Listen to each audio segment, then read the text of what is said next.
আর কি চাই? যে কোনো আমার রিলেশনশিপ, আমার ভালোবাসা, সেটা যেন চিরস্থায়ী হয়, ঠিক না? কিন্তু আমরা আমাদের ভালোবাসাগুলোকে কিন্তু চিরস্থায়ী করতে এখানে পারি না। স্বার্থ চেঞ্জ, আমার রুচির পরিবর্তন, ভালোবাসা আজকে আছে কালকে নেই, আমি তাকে ঠিকই ভালোবাসি, সে আমাকে ভালোবাসে না, মানে এই নিয়ে একটা বিরাট বন্ধন আজকের দিনে। এবং এই জগতে এইসব লীলা, এইসব কথা আপনারা নিশ্চয়ই শুনেন যে কালকেই উনি খুব ভালোবাসতেন, আজকে উনাকে খুন করেছেন। আজকে একটা নিউজ দেখলাম, উনার জন্য উনি এত ভালোবাসা, উনি উনার ধর্ম চেঞ্জ করেছেন, কিন্তু উনি উনাকে খুন করে এখন আবার পুলিশের কাছে আত্মসমর্পণ করেছে। পুলিশে দেখাচ্ছে। তো তার মানে আমরা প্রত্যেকটা মানুষ চাই যে আমাদের একটা এমন রিলেশন হোক, এমন সম্বন্ধ হোক, যেটা হোক নিঃস্বার্থ এবং সেটা চিরদিনের জন্য। কিন্তু এই জড় জগতে কোথাও চিরদিন সম্পর্ক হয় না। মৃত্যু আমাদের কি করবে? সবাইকে আলাদা করে দেবে, যতই ভালোবাসি না কেন। কিন্তু কোথায় চিরদিন সম্পর্ক, নিত্য সম্পর্ক? ভগবত ধাম। সেখানে যে পিতা মাতা, প্রিয়া প্রিয়তম, যা কিছু প্রাপ্তি হবে নিত্য জগতে, সবকিছু নিত্য, ওখানে অনিত্য কোন কিছু নেই। তারপরে এই জগতে আরেকটা জিনিস আমাদের ভিতরে চাহিদা, যদি এমন হতো যে কোনো কিছু চাওয়া মাত্রই আমি পাবো, এমন যদি হতো।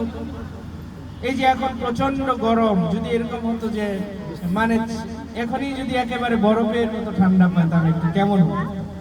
ভালো লাগতো কিনা? আমি এইরকম সময়ে হিমালয়ে গিয়েছিলাম, দার্জিলিং, তারপরে ওই আপনার ইয়ের পর্বত কি যেন, ওই সেই কেদারনাথ, ওখানে স্নোফল হয়, মানে আকাশ থেকে তুলার মতো বরফ পড়ে, খুব ঠান্ডা। এইরকম যেখানে আমরা গরমে অতিষ্ঠ, ওইখানে মহাদেব যেখানে তপস্যা করেন, ওই জায়গাটা একেবারে ঠান্ডা, বরফ পড়তেছে। আমরা যে ঘরে সকালবেলায় রাত্রে শুয়েছি, সকালবেলায় উঠে দরজা খুলতে বরফের জন্য বেরোতে পারছি না, বরফ দিয়ে বোঝাই হয়ে গেছে। এইরকম এরিয়া সেটা, কিন্তু ওইখানে যেতে হবে, এখানে সম্ভব? ঢাকা সিটিতে আমরা এখন কোনো এইরকম কেউ কোথাও আরাম পাচ্ছে না। এই এসি রুমে যারা থাকে তাদেরও দুঃখ, তারা ভাবছে যে এসি থেকে বেরোলেই তো কষ্ট, আর না বেরোলেও তো চলবে না, ওইখানে কতক্ষণ থাকা যায়, যাবে? কিন্তু এইরকম একটা জগৎ আছে, আপনি এখন যদি চান যে এই সময় বৃষ্টি হোক, এই সময় একটু ঠান্ডা হিমেল বাতাস আসুক, সুগন্ধযুক্ত বাতাস এখন আসবে, সেটা কোন জগৎ? এরকম কোন জগতের বর্ণনা আছে কোথাও? সেই জগতের নাম কি? গোলক বৃন্দাবন। চিন্তামণি প্রকর সদোষ কল্প বৃক্ষ্ম, লক্ষ্মাবৃতেষু সুরভি রবিপালয়ন্তম, লক্ষ্মী সহস্র শত সম্ভ্রম সিদ্ধ্যমানম, গোবিন্দমাদি পুরুষম তমহং। সেইখানে একটা জগৎ আছে যেখানে চিন্তামণি, এক একটা মণি আছে। মণি মানে মণি দেখেছেন? মণি আমরা দেখি না সাধারণত। মণিটা হয় বিভিন্ন কিছুতে মণি হয়, তার ভিতরে আমাদের যে মণিটার অভিজ্ঞতা আছে আপনাদের বিশেষ থাকবে। এখানে তো মুক্তার অভাব নেই। হ্যাঁ, আপনাদের এই তাঁতি বাজারে তো মুক্তা দিয়ে ভরা, সোনার যেহেতু কাজ, তার মানে মুক্তা জানা আছে আপনাদের। তো মুক্তা হচ্ছে একটা মণি, যেটা ওই ঝিনুকের গর্তে হয়, কিন্তু এটা অত মূল্যবান মণি নয়। মূল্যবান মণি হচ্ছে গজের মাথায় হয়, যেটা হাতির মাথায় যেটা হয় ওটা সবচেয়ে মূল্যবান, সাপের মাথায় যেটা হয় ওটা সবচেয়ে মূল্যবান, আর মুক্তাতে অনেক অনেক বেশি হয়, এটা বেশি মূল্যবান নয়। তো মণি, ওখানে এক প্রকার মণি আছে, সেই মণিটা চিন্তামণি। চিন্তামণি মানে আপনি যা চিন্তা করছেন সাথে সাথে সেটা আপনাকে দিয়ে দেবে, চিন্তামণি। আর কল্পবৃক্ষ, কল্পবৃক্ষ মানে এমন কিছু গাছ আছে আপনি কল্পনা করা মাত্রই আপনাকে প্রদান করা হবে। আপনি চান এরকম জগতে যেতে? ভগবান বলছে তোমাকে আমি বুদ্ধি দিতে চাই, তুমি কিভাবে ওইখানে যাবে। দামি বুদ্ধি যোগম তা, আমি তোমাকে বুদ্ধি দিব কিভাবে তুমি সেইখানে যাবে। তা এখন এই বুদ্ধিটা পাওয়ার জন্য কি কন্ডিশন দিলেন ভগবান? সতত যুক্তানাম ভজতাম ইতি পূর্বকম, আমার ভজনা করো। ব্যাস। কিভাবে কলিযুগে তার ভজনা করবেন? কেবল হরিনাম সংকীর্তন, খুব সহজ। আবার ভগবান দেখলেন যে না না, এদের তো সব সময় মানে যাদের সব সময় থাকে না, ওই এখন যেমন সোনার অনেক দাম, তাই না? তো এরা সব সোনা কিনতে পারে না। তো যখন সোনার দামটা অনেক ডিসকাউন্ট প্রাইসে চলে আসে, কমে যায়, তখন তারা কিনে না। তো বা কাপড়ের ক্ষেত্রেও কিন্তু আমরা এখন এটা ফলো করছি, যখন কমে যাবে দামটা তখন কিনবো, ঠিক না? তখন কিনবো। তো ভগবান যদি আপনাদের এরকম সুযোগ দেয়, এটা নেওয়া উচিত কিনা? তো ভগবান বিশেষ করে 3টা মাস এরকম সুযোগ দিলেন, যে মাসগুলোতে তিনি মানে অল্পতেই তুষ্ট হবেন। তার ভিতরে বৈশাখ মাস, মাঘ মাস আর কার্তিক মাস। বৈষ্ণবীয় নাম অনুসারে কেশব মাস, দামোদর মাস আর মাঘ। মাঘটা হচ্ছে মধুসূদন। তো এই 3টি মাস এত গুরুত্বপূর্ণ কেন? কারণ ভগবান এখন তিনি ডিসকাউন্ট দিলেন, যদি অল্প মাত্র কেউ করে তাহলে তার অনেক পুণ্য অর্জিত হবে। যেমন এই মাসে কেউ যদি একজন ব্রাহ্মণকে বা বৈষ্ণবকে শুধুমাত্র জল খাওয়ায়, একটা ঠান্ডা জল কিনে দিয়ে, মানে এই মাসে জল দানেরই বেশি মহিমা। কেন? এই মাসে যে কোনো মানুষ তৃষ্ণার্ত থাকে, আপনি যে কোনো খাবার দিলে না করবে, কিন্তু এই মাসে জল যদি কাউকে দেন একটু ঠান্ডা, এটা কিন্তু না করবে না, কারণ জলের একটা প্রয়োজন এই সময়। এই জন্য বিধান অনুসারে ভগবান এরকম বিধান করেছেন, এই সময়ে যদি আপনি জল দান করেন, এটা সবচেয়ে মহত্বপূর্ণ। এবং ভগবানকেও কিন্তু জল দিতে হয় এই মাসে।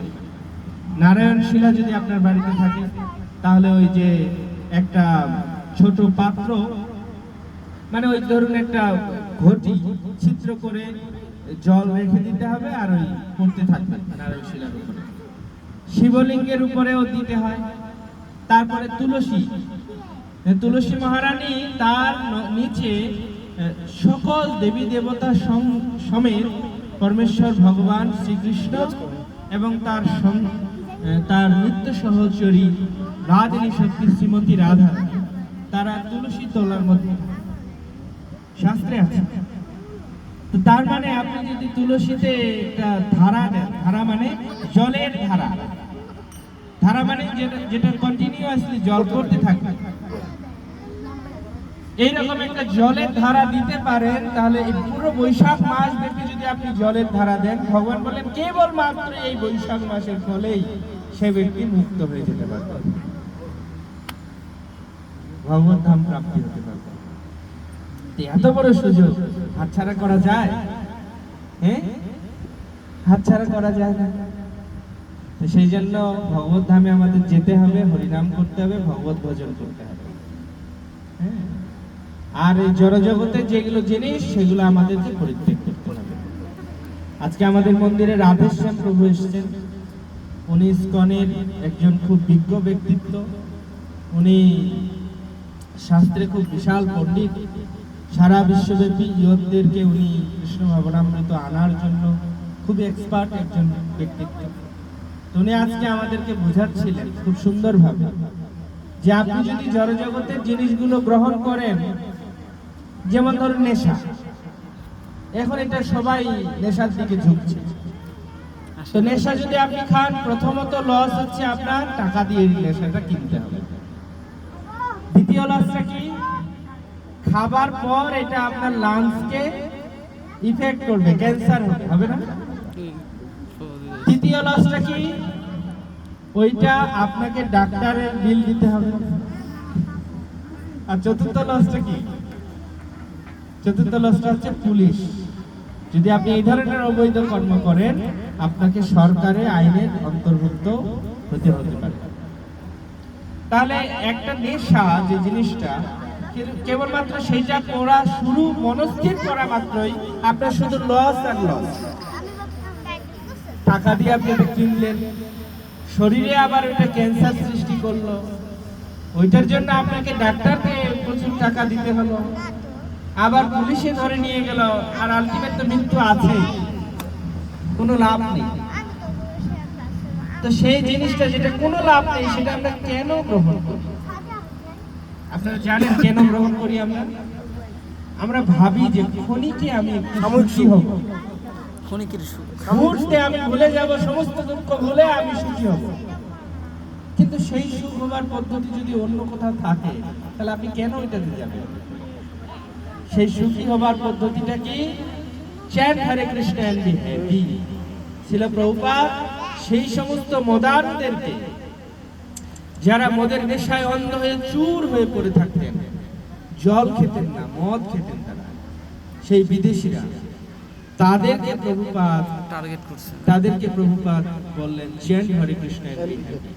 তোমরা হরে কৃষ্ণ মহামন্ত্র জপ করার মাধ্যমে সুখী হও, এটা চিরস্থায়ী সুখ দেবে তোমাদের। মদ তো এক রাত্র বা কয়েক ঘন্টা তোমাদেরকে দুঃখগুলো ভুলিয়ে রাখে, এটা প্রকৃত সলিউশন নয়। তো যারা বুদ্ধিমান, তারা এই প্রসঙ্গটি বুঝতে পেরে তারা কৃষ্ণ ভাবনামৃত, কৃষ্ণ ভাবনারূপী অমৃতকে আস্বাদন করে, তারা ওই অখাদ্য কুখাদ্য গ্রহণ করে না। তা আমি আশা করছি আপনারা বুদ্ধিমান, বুদ্ধিমতী, আপনারা সকলে কৃষ্ণ ভজনে যুক্ত হবেন। ধীরে ধীরে নিজের ব্যাড হ্যাবিট গুলো পরিত্যাগ করে ভালো অভ্যাস গড়ে তুলবেন, এবং এই বিশেষ বিশেষ যে সুযোগগুলি ভগবান দিয়েছেন, সেগুলো আপনারা আপনাদের জীবনে কাজে লাগিয়ে আপনার মানব জীবনকে ধন্য করবেন। হরে কৃষ্ণ কৃষ্ণ কৃষ্ণ হরে হরে, হরে রাম রাম রাম হরে। শিল প্রভুপাদ কি জয়। গ্রন্থরাজ অমল পুরাণ শ্রীমদ্ ভাগবতম কি জয়।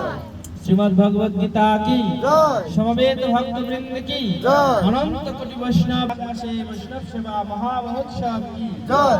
মাতাজির নাম কি? কাকুলি রানী সরকার মাতাজির গৃহ প্রবেশ উপলক্ষে বৈষ্ণব সেবা মহামহোৎসব কি জয়।